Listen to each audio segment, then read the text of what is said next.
아멘. 바울은 그 왕따를 많이 당했습니다. 왜냐하면 그가 특별히 회심의 체험이 독특했고요. 또 그가 주님을 향한 그 섬김의 삶이 너무도 열심이었기 때문에 사람들에게 눈에 더 이렇게 띄게 됐습니다. 물론 바울은 하나님께 부름받을 때 이름이 사울이었어요. 중간에 이름이 바뀌지만 아마 사울 이름 계속 가지고 하면 사람들에게 좋지 않은 과거의 이미지가 아마 남아있을 것 같아요. 그래서 이름을 누가 바꿔준 것도 아닌데 성경에 보면 바울로 바뀌어서 나옵니다. 아마 계명을 한 것 같아요. 베드로가 예수님 만나서 게바에서 그 시몬의 사이몬에서 베드로 그 게바로 라틴어로는 이 바꿔주는 그런 일들이 있었는데, 어떻든 그게 바뀌어진 인생으로 하나님 앞에 열심히 헌신하며 이렇게 살아가게 됩니다. 문제는 예수님의 직계 제자들이 있었어요. 3년 동안 몸소 체험하면서 오늘날 얘기하면 신학 공부를 했던 MDiv 과정, 신학 석사 과정 3년을 예수님의 직접적인 그 가르침하에서 따라다녔던 그 제자들이 예루살렘 교회에 있었단 말이죠. 그런데도 바울은 다니면서 예수님이 나를 직접 부르셨고 내가 만났고 그분이 내게 이런 사명을 줬다, 그렇게 해가지고 편지를 쓸 때마다 예수 그리스도의 종이고 나는 사도다 이렇게 보내면서 또 다니면서도 말씀을 그렇게 전하니까 사실 사람들한테 그런 왕따를 당할 수 있는 그런 분위기입니다. 물론 부름받은 거 사람들 모르지만 그 바울은 같이 간 사람하고 체험을 했고요. 그러나 거기서 끝나면 안 되고, 그보다는 이 바울은 그가 하나님 앞에 헌신된 삶이 다른 사람과 너무 달랐습니다. 그러니까 우리가 잘 생각해, 비난하는 삶의 삶과 그 다음에 비난을 받는 자의 삶이 이게 누가 하나님 앞에서 옳은 삶을 살고 있는가 이렇게 생각해 보면은 어떤 사람이 열심히 살면서도 비난할 수 있어요. 그러나 그 비난 자체 때문에 그것이 흠이 됩니다.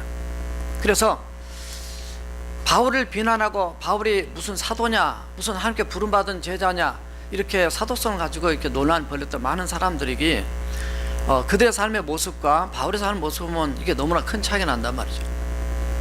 바울이 본 어게인 됐던, 주님을 만나서 이렇게 영적으로 거듭났던 체험과, 그리고 바울이 복음을 향한, 예수 그리스도를 향한 그 뜨거운 열정과, 그리고 그가 생명을 바쳐서 정말 결혼도 하지도 않고 하나님 앞에 드려졌던 그 헌신된 그 주님만을 섬기겠다는 그런 삶, 이런 삶은 사실은 독특한 거예요. 누구도 따라할 수가 없어요. 어떻게 보면 예수님도 굉장히 왕따를 당하신 분이죠. 예수님도 마태복음 20장 28절에서 내가 이 땅에 온 것은 섬김을 받으려 함이 아니라 섬기려 하고 도리어 섬기려 하고 많은 사람들에게 대속물로 내 몸을 주려 하여 오셨다고 말씀하시죠. 예수님도 사실 그 예수님의 어떤 영적인 본어에는 예수님은 이 땅 육신의 몸을 입고 오신 하나님이시니까 그럴 필요는 없지만 사실 예수님도 출생의 비밀을 가진 분, 요셉과 마리아는 알지만 사실 다른 사람은 잘 몰랐습니다. 그 구약에 예언되어 있지만은 신약에 와서 그것이 구체적으로 이렇게 된지 과학적으로 자기들이 뭐 증명할 수 있는 것도 아니고 그걸 아는 사람도 별로 없었어요. 하나님의 말씀이 기록된 거, 마태복음에 기록되어 있기 때문에 그들을 믿고 받아서 말씀이 적용돼서 이분이 메시아라고 알았기 때문에 한 거지, 어떻든 출생의 비밀을 가지고 우리는 영적으로 예수님 만나서 내가 주님의 자녀로 born again 된 이것 자체 영적인 출생의 비밀이 우리에게도 있어야 될 줄로 믿습니다. 그것이 정말 황당한 그런 것이 아니라 제가 말씀드린 것은 개인적으로 사도 바울처럼 예수님을 만나는, 여러분들 예수님을 믿는, 그래서 정말로 그것에 의해서 뭐가 나오냐면 헌신이 나오게 되고 섬김이 나오게 되고 우리가 주님 앞에 충성이 나오게 되는 가장 중요한 바탕이 되기 때문에 바울은 하나님이 나를 만나주셨다는 것, 그것에 의해서 너무나 감격하기 때문에 그때 만났던 그 주님 때문에 그 일생을 하나님 앞에 바치며 생명까지 바칩니다. 순교당하는 그 길까지 이렇게 나가게 돼요. 저와 여러분들이 사순절 이제 지난 수요일날 시작되는데요, 우리의 인생은 연습이 없다 얘기합니다. 우리 한 번 살고 끝나는 인생입니다. 예수님도 이 땅에 육신의 몸을 입고 오신 것은 성경에 예언과 실제로 살면서 이 인류 역사 앞으로 계속 진행돼도 한 번밖에 없습니다.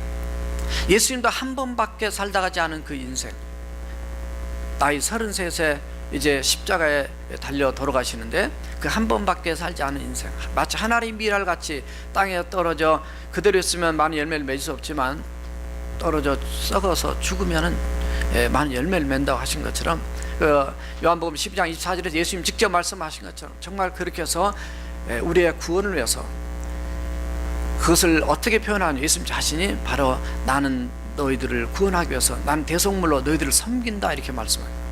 세상에 어떤 권세자나 세상에 어떤 사람, 유명한 아무리 사람이 할지라도 내가 당신들을 섬기기 위해서 내 생명을 바친다고 이렇게 하는 사람 아무도 없습니다. 또 바친다고 해봐야 그냥 죽고 끝나는 거예요. 그래서 정말 우리가 이 사순절 기간에 또 우리가 섬김 사역에 우리가 이렇게 다시 한번 우리가 잘 말씀이지만 다시 한번 오늘 본문을 중심으로 또 관련된 말씀 중심으로 우리가 어떻게 주님을 섬기는 그런 삶을 살 것인가, 세 가지로 준비했습니다. 첫째, 따라서 해보세요. 주를 경외하는 마음으로 하라. 사실 오늘 말씀이 11절부터 또 이렇게 연결되긴 하는데요. 그래서 11절에서 말씀 하나를 가져왔습니다.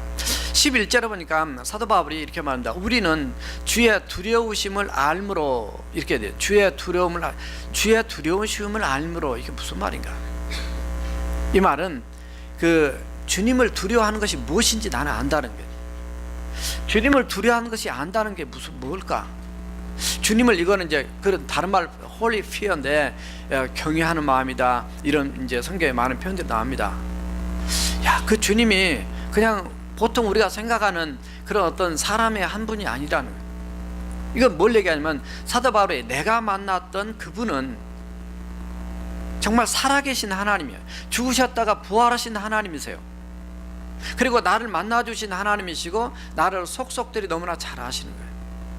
나를 만났을 때 사울아 사울아 이름까지 부르신 분이에요. 사실 주님을 만날 때 이렇게 우리가 정말 인격적으로 제대로 만나게 되면요, 주님 그분 한 분으로 만족. 아까 찬송 나왔죠. 왜 저런 찬송이 나오냐면 주님을 만나지 않는 사람은 저런 가사를 쓸 수가 없어요. 저런 고백이 나올 수가 없어요. 주님 한 분만으로 만족할 수 있는 이런 삶을 우리가 고백할 수도 없고 느낄 수도 없고 말할 수도 없어요.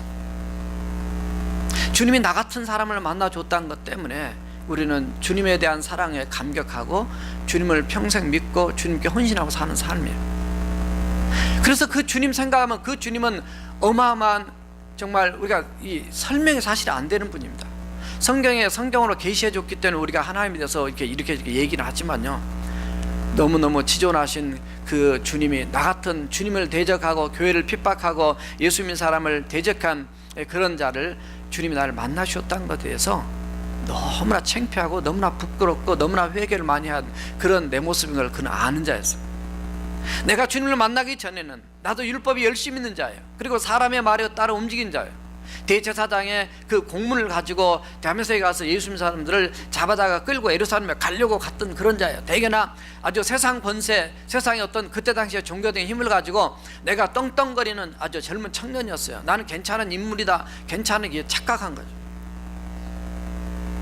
내가 마침 하나님 같이, 내가 무슨 법을 집행하는 사람처럼, 내가 대단한 사람처럼 그냥 우월의식에 사로잡혀서 이렇게 갔는데 주님 만나고 나니까 이게 너무나 창피하고 부끄럽고 너무나 이게 아무것도 아니라는, 주님이 아니라 하나님이 아니라 자기는 하나님의 이름으로 율법의 이름으로 나갔지만 결국은 하나님을 대적하는 그런 인생으로, 도리어 자기를 드러내는 그런 인생으로 살았어요. 그런데 어쩜 하나님이 나를 그렇게 하실까? 거기에서 그는 그냥 꺾어지고 무너지면서 딱 하나 얻은 것이 있다면 그게 바로 holy fear입니다. 주님이 두려우신 거예요. 그 두려운 게 그냥 일반 공포를 얘기하는 게 아니라 정말 그 거룩한 신성한 그 두려움을 아는 거예요. 근데 이 사실을 지금 아는 자와 모르는 자가 오늘 본문에 등장합니다.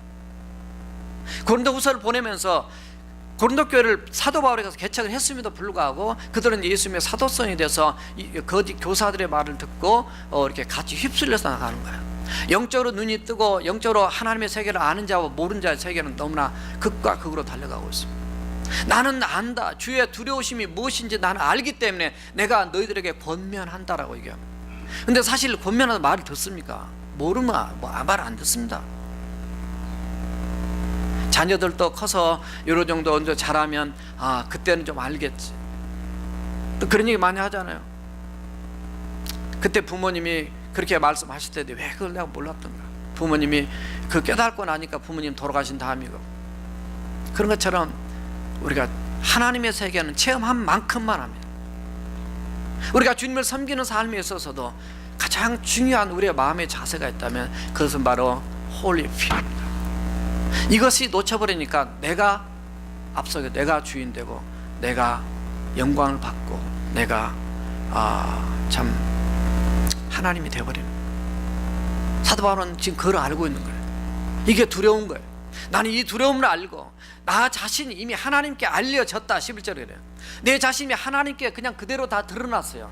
나는 감추고 싶지만 하나님은 다 알고 계세요. 그러니까 너희들도 양심을 따라 너희들의 양심에 알려지기를 원한다. 이렇게 이상한 표현입니다. 너희 마음이 알려지면 좋은데 왜 양심이 알려지길 좋아할까? 이 양심은 한 단계 더 들어간다. 사실은 이런 표현을 썼던 거는 그들이 아직 주님의 세계를 모르는 거예요. 주님의 세계를 모르는 사람한테 얘기할 때는 그 양심을 가지고 얘기했습니다. 사도 바울이 오늘 본문만이 아니라 사도행전 23장 1절 이하에 보면은 거기에 대제사장들 뿐만 아니라 천부장도 있었고 많은 신문하는 자들이 있었습니다. 바울이 복음을 전하다가 이제 붙잡혀 갔지만 거기에 가서 얘기를 하죠. 첫 번째 고백이 내가 범사의 양심을 따라 이렇게 주님을 섬겼다, 그런 표현합니다. 보통은 그렇게 신앙이 좀 통한 사람 같으면 뭐라고 얘기하냐면 나는 성령님의 역사를 따라 하나님의 말씀을 따라 뭐 이렇게 표현을 바꿔야 됩니다. 근데 그 사람이 얘기해봐야 그 영적으로 수준이 안 맞는 거예요, 이게. 그러니까 성령이라 말씀이다 이런 말 안 쓰고 그냥 너 양심에도 알려지기를 원한다. 안 믿는 사람한테 그렇게 표현합니다. 그래서 정말 우리가 하나님을 경외하는 그 마음을 알고 하는 자와 모르고 하는 자는 너무나 다른 겁니다. 우리가 예수님을 믿어도 말이죠. 제가 금요일 날 제가 우리 이삭부 때 세미나 때 그런 얘기 했습니다. 어떤 책을 보니까 미국 사람 쓴 책인데 거기에 그런 표현을 했어요. 오늘날 교회 구원받은 사람은 자기가 볼 때는 한 2.5%밖에 안 된다, 이렇게 해서 충격을 받았다 그랬어요. 이게 뭐를 얘기할까? 우리 교회는 2.5%가 아니라 25%도 너무 우리의 마음을 불안하게 합니다. 우리 모두 다 이 자리에 계신 여러분들은 주님이 정말 살아계심을 알고 예수 그리스도의 구주의 주님을 믿고 살아가는 그런 100% 구원받은 하나님의 자녀들이 다 되어야 될 줄 믿습니다. 이미 그런 분으로 여러분 앉아있다고 저는 그렇게 믿는데요, 믿음의 차이만 있을 뿐이지 하나님은 살아계시잖아요. 바울이 만난 건 하나님은 살아계시다. 하나님은 내 모든 걸 다 아시더란 말이죠. 과거도 아시고 현재도 아시고 미래도 아셨어요. 다 아시는 그분, 너희들이 너희 내면의 마음에 성령님께서 무형의 법으로 심어놓으신 양심에서부터 좀 깨닫고 그걸 좀 알았으면 좋겠다, 눈 좀 떴으면 좋겠다, 마음이 열렸으면 좋겠다라는 그런 간절한 마음이 얘기하는 거예요. 우리가 뭘 섬긴다 그러니까 뭐 교회에서 일하고 뭐 하고 이 정도 차원을 얘기하는 거 아닙니다. 결국 모든 섬김의 대상은 따라서 하세요, 예수님이시다. 뭐 예수님은 하나님이시고 그분을 섬기는 거예요. 우리 인생 길지 않습니다. 정말 내일 출발하지만 엊그제 말레이시아 비행기가 중국으로 오다가 비행기가 추락을 했잖아요. 근데 SOS 신호도 안 치고 사라졌어요. 바다에 빠진 걸로 추정을 하는데 모르겠어요. 그러니까 우리 인생은 언제 끝날지 모릅니다. 그러나 한쪽의 마음이 불안할 수도 있는데 모르겠어요. 저는 아직까지 마음이 편안합니다. 편하니까 가는 거예요. 26명 간다 그러더니 10명 탈락, 16명만 가는 거예요. 믿음이 있어서 가는 건지 무디어서 가는 건지 사람마다 모르죠. 우리 인생은 어느 자리에 어디 그런 게 중요한 것보다는 정말 주님이 진정한 내 구세자 주님이고 그분이 나의 인생의 최고시고 정말 그분이 내 미래까지 영원을 책임져실 그분이라고 믿고 따라간다면 우리는 두려울 것이 없고 주님 안에서 행복하게 주님을 섬기며 또 서로 섬기며 사는 축복 은혜가 넘칠 줄로 믿습니다. 코람데오, 라틴어로 코람데오, In presence of God, 하나님 앞에서 사는 삶. 그게 요셉의 삶이고 사도 바울의 삶이에요. 내가 두려움을 안다는 개념이 바로 그런 개념이에요. 하나님 앞에 섬기는. 골로새서 3장 23절에서 상전을 대할 때도 주께 하듯 하라 이런 표현을 썼잖아요. 주님께 하라. 우리가 세교원님들 오셨을 때도 그렇고요, 우리 성도 안에서도요, 내가 예수님을 섬기나 마음 섬겨야 돼. 우린 그런 간증 은혜 받잖아요. 거지를 섬겼는데 그날 밤 꿈을 꿨더니 그게 바로 나였다. 그래서 거지는 섬길 줄 아는데 정말 막상 섬겨야 될 자기 와이프나 자기 남편이나 또 자기 부모나 자녀나 또 우리 성도들 간에는 안 섬겨요. 이건 가짜예요. 가짜보다는 좀 그건 지나친 표현이고, 그건 우리가 우리의 그 마음대로 사는 거예요, 사실은. 근데 사도 바울이 자기 그렇게 살았다는 거예요, 사실은. 나 그렇게 살았는데 이게 아니더라는 거죠. 사탄은 항상 우리를 하나님의 경외심을 뺏어갑니다. 예배를 예배로 드리지 않습니다. 기도를 기도답게 하지 않습니다. 하나님의 말씀을 선포해도 그 자기가 하고 싶은 것만 하고 안 하고 싶은 건 절대 안 합니다. 이게 자기가 주인 되는 거예요. 바울은 그것 때문에 안타까워서 이 서신서를 13권, 이름만 밝혀진 것 13권을 쓴 거예요. 거기에 보면 안타까운 영혼을 사랑하고 하나님을 사랑하고 정말로 어떻게 하면 하나님을 진짜 경외하면서 살 것인가를 가르쳐주고 있습니다. 그러므로 저와 여러분들이요, 여러분 예배를 드리든 뭐 기도를 하시든 성가대나 찬양대나 교회학교 교사를 하시든 뭘 하시든 우리 하나님 앞에서 하는 거예요. 누가 봐서 하는 거 아니에요. 목사가 봐서 하는 것도 아니고 우리 장로님을 봐서 하는 것도 아니고 또 사람 보는 거 아니에요. 우리 하나님 앞에서 하나님과 나와의 관계에서 그분 때문에 하는 거예요. 우리 교인들 지금 이렇게 많이 계시지만 교인들이 아무도 없고 한 분만 와서 오늘 서머타임 바뀌어가지고 시간 몰라가지고 한 분만 혹시 앉아서도 저는 이 똑같은 설교를 해야 돼요. 제가 그것에 마음에 감정에 흔들려가지고 오늘 설교 예배 드리지 맙시다 이렇게 하면 제가 가짜는 거죠. 우리는 한 명이 천하보다 더 귀해서 예수님이 저와 여러분들 들려서 이 땅에 오셔서 십자가 못 박혀 죽으시고 구원하셨기 때문에 그 하나님과의 관계, 그 하나님과의 그 놀라운 은혜, 그 하나님을 정말 하나님답게 우리가 섬기시면서 사는 기본적인 그 삶 안에 놀라운 하나님의 은혜가 우리에게 임하게 될 줄로 믿습니다. 두 번째 따라합시다. 어떤 상황에도 흔들리지 말라. 오늘 13절에 보니까 그랬어요. 우리가 만일 미쳤어도 하나님을 위한 것이고 정신이 온전하여도 너희를 위한 것이다. 좀 표현이 좀 지나치게 나온 것 같죠? 사도 바울의 메시지가 사실은 다 이렇게 보면 구석구석에 강력한 메시지가 있어요. 미쳤어도. 세상에 미친 자는 둘밖에 없습니다. 주님께 미친 자고 주님 안에 미친 자와 주님 밖에 미친 자밖에 없어요. 잘 보세요. 요즘에 세상이 얼마나 이렇게 나쁘게 흘러가는지 참 그런 안타까움들이 우리에게 있습니다. 얼마 전에 미국 뉴스에 자기 부모가 자기 학비 안 대줬다고 부모를 고소했잖아요. 크게 이슈가 됐는데 판사가 만약에 12살짜리가 스마트폰을 사달라 그러는데 안 사준다고 부모를 고소하면 그게 합당한 거냐? 비유를 잘 들었어요. 뭔가 자녀가 더 바른 길 가기를 원하는 부모 마음인데 그렇지 않고 나가서 그냥 뭔가 부모 할 때는 이게 그냥 잘못된 길로 가니까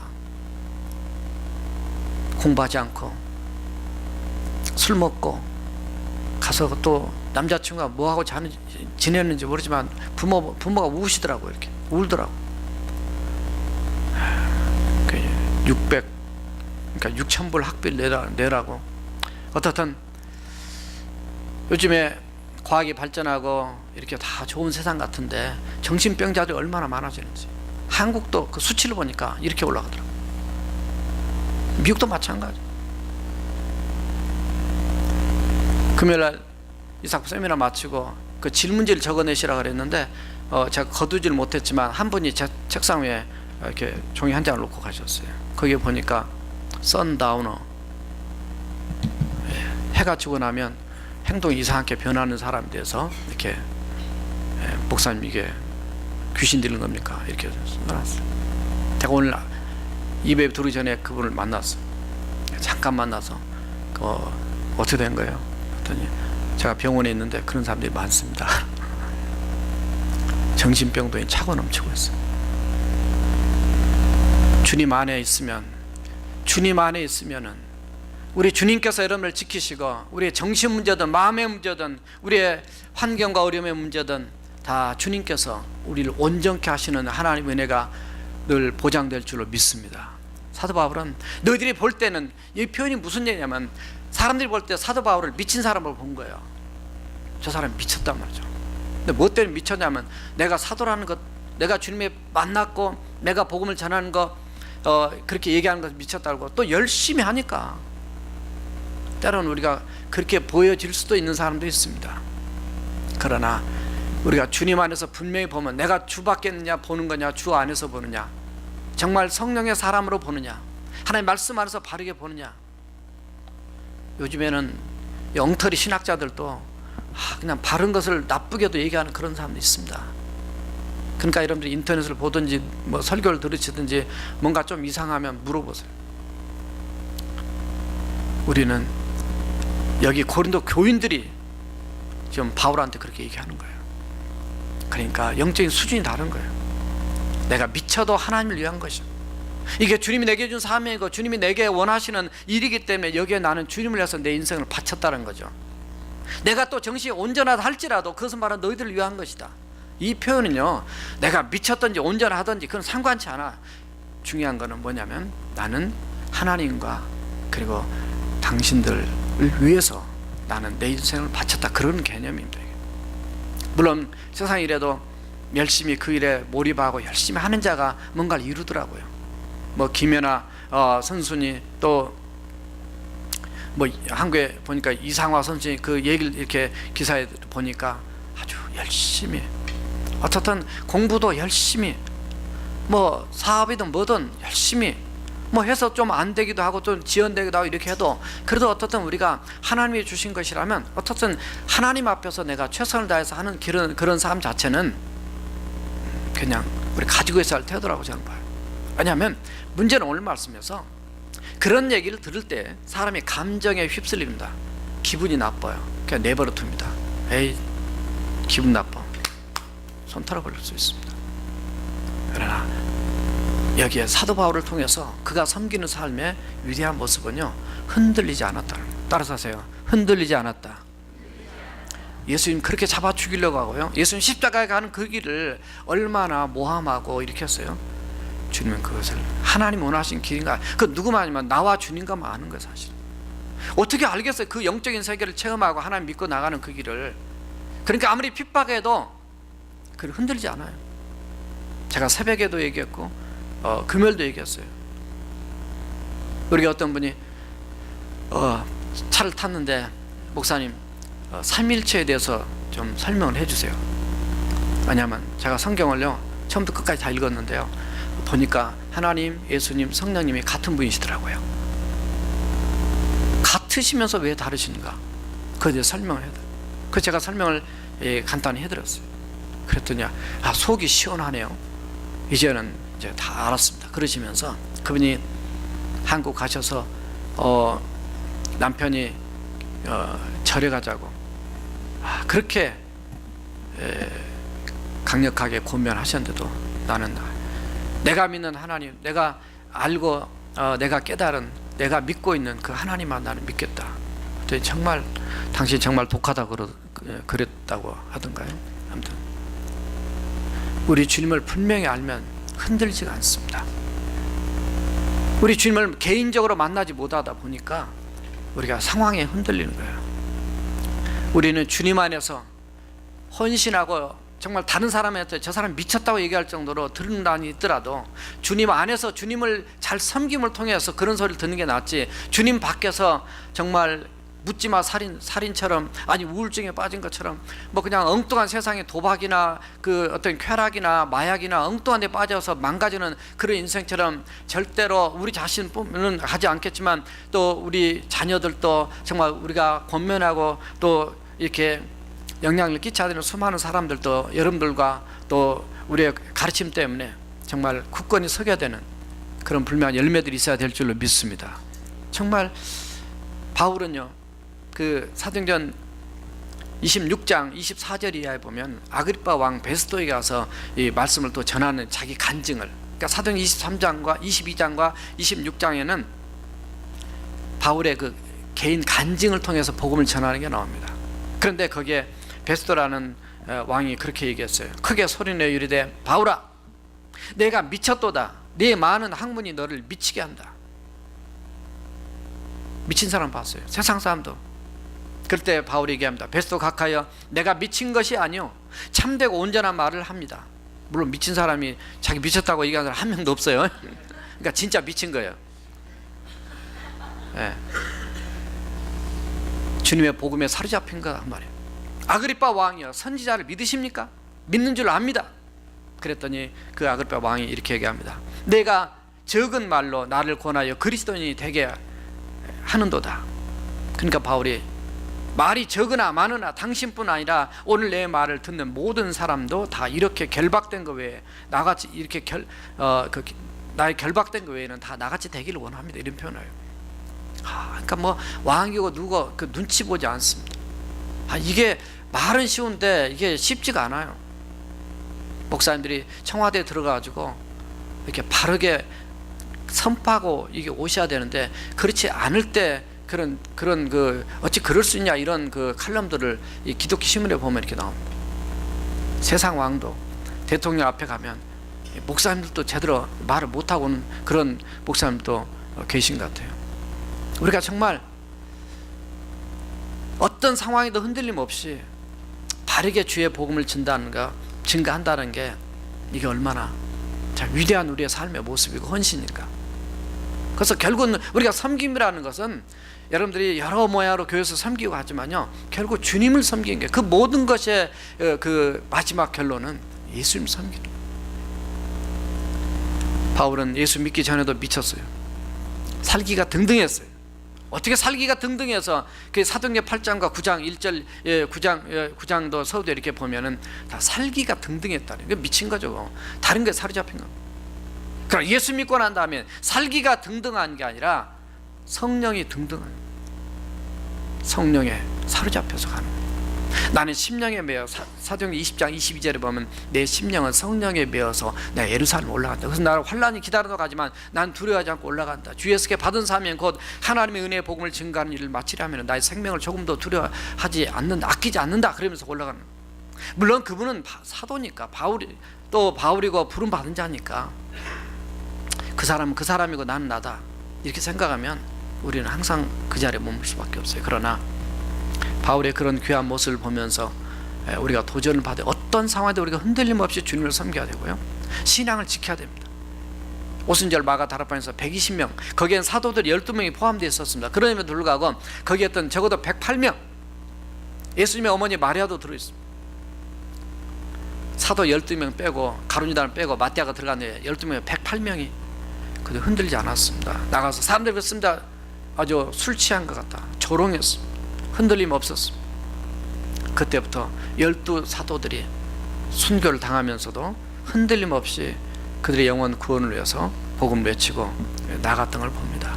저와 여러분들이 남한테 어떤 소리를 들어도요, 정말 미친 사람이라, 괜찮은 사람이다, 뭐 그런 게 흔들리 마시고 정말 어떤 상황에도 주님을 섬기다가 낙심하지 마시고 따라서 하세요. 주님이 다 아시기 때문이다. 사실 이거 하나입니다. 저도 기도할 때 하나님도 그런 음성을 가끔 들었습니다. 내가 다 안다. 그 한마디만 모든 게 끝납니다. 내가 다 안다.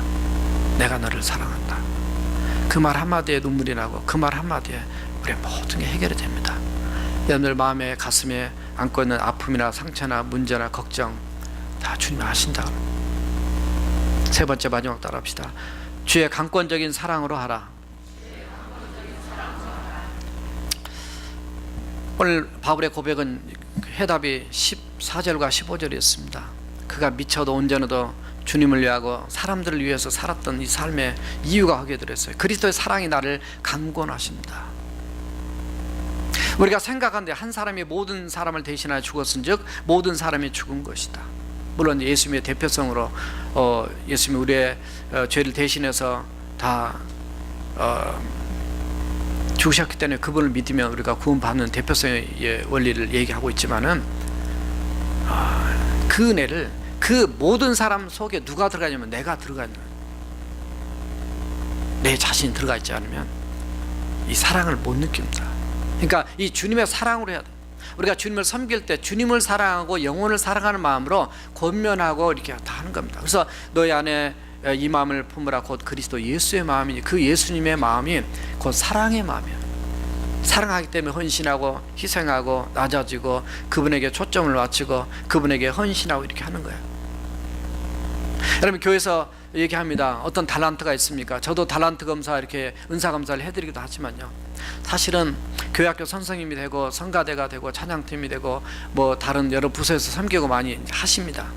그러나 거기에 달란트가 있어서 그분에게 일을 맡기고 또 그분이 일을 높이로 하긴 해요 사실은. 그러나 그보다 더 중요한 이유가 있어요. 중요한 그 동기가 필요합니다. 그건 뭐냐면 바울이 내가 이렇게 너희들을 권면하고 복음을 전하고 선교하고 또 너희에게 편지를 보내고 이러한 이유는 딱 하나입니다. 바로 그리스도의 사랑이 강권적으로 내게 역사하기 때문에, 하나님의 사랑 때문이라는 거예요. 이 말씀이 어디와 연결되냐면 요한복음 21장 15절에 예수님께서 그 베드로에게 묻잖아요. 제가 언제나 말씀드렸지만 네가 나를 사랑하느냐? 그럼 내 양을 먹이라 치라, 내 어긴 양을 먹이라, 3번이나 말씀하셨는데 네가 양을 사랑하느냐? 제가 교사 수련회 때도 얘기해요. 네가 어린 영혼을 사랑하느냐? 저는 애기들 너무 좋아하는데요. 그러면 교사해라. 이게 성경의 원리가 아니에요. 네가 나를 사랑하느냐? 그러면 애들을 치라. 치라는 양육하라는 얘기예요. 네가 어떤 달란트를 가지고 있느냐? 그러면 그 일을 해라. 이거는 세상적 원리입니다. 네가 나를 사랑하느냐? 정말 나를, 예수님을 나를 정말로 사랑하냐? 그 개념은 정말 네가 네 생명의 주인이고 내가 너를 위해서 이미 죽어준 그 주님을 내가 믿고 있느냐? 그래서 그 주님의 사랑 때문에 내가 주님을 사랑합니다. 그것이 알게 된다면 그래, 그럼 그 마음 가지고 어린이를 가르치고 그 마음을 가지고 교회에서 선교 봉사하라, 이런 얘기입니다. 그래서 그리스도의 사랑이 우리를 강권하신다 그랬는데, 그리스도가 주격이 되면 그리스도가 우리를 사랑한 것에 감복하는 것이 되고, 그리스도가 만약에 목적격이 되게 되면은 바울이 그리스도를 사랑하는 그런 마음으로 이제 일을 하게 되는 거예요. 그래서 이건 동전의 양면과 같은 거예요. 그래서 주님이 나를 사랑하기 때문에, 또 나도 주님을 사랑하기 때문에 내가 이런 권면을 하고 이런 말씀 전한다, 그런 얘기예요. 그래서 결국은 받은 사랑 가지고 우리가 사랑을 하나님께도 돌려드리고, 또 우리가 하나님의 일에, 그 모든 일이 하나님 일이잖아요. 교사를 하는 것도, 성가대 하는 것도, 찬양팀 하는 것도, 여러분이 가진 모든 사역도 다 누구를 위해서 하는 거예요? 우리가 교회를 위해서 한다는 거. 교회는 그리스도의 몸이라 그랬습니다. 결국 주님을 위해서 하는 거예요. 주님에서 하는 이 강권적인 하나님의 은혜와 역사 앞에 우리가 내려놓지 못하면 우리가 시험에 듭니다. 그 중국의 내지 선교의 선구자로 보는 그 분이 있습니다. 허드슨 테일러라고 있는데, 이분은 1832년에서 1905년도까지 선교를 했던 분이에요. 열심히 선교하니까 젊은이들이 옵니다. 그래서 저도 선교하고 싶은데요, 저도 중국만이 아니라 다른 나라에 가서 선교하고 싶은데요, 이렇게 오면은 꼭 이런 질문을 했다 그래요. 왜 선교사가 되려고 하느냐? 왜 주님의 일에 그렇게 한번 섬기려고 하느냐? 그러면 하나님께서 땅 끝까지 가서 복음을 전하라 그랬잖아요. 그래서 전 가려고 그럽니다. 아니, 아직까지 예수 믿지 않은 수많은 영혼들이 있기 때문에 그들이 다 죽어가니까 다 타락하고 죄악으로 멸망하고 있으니까 제가 그들을 구원하기 위해서 가고 싶습니다. 그렇게들 얘기했다는 거죠. 그 나이 때 허슨 세일러는 하나님의 은혜를 체험한 사람이에요. 이렇게 얘기했다고 합니다.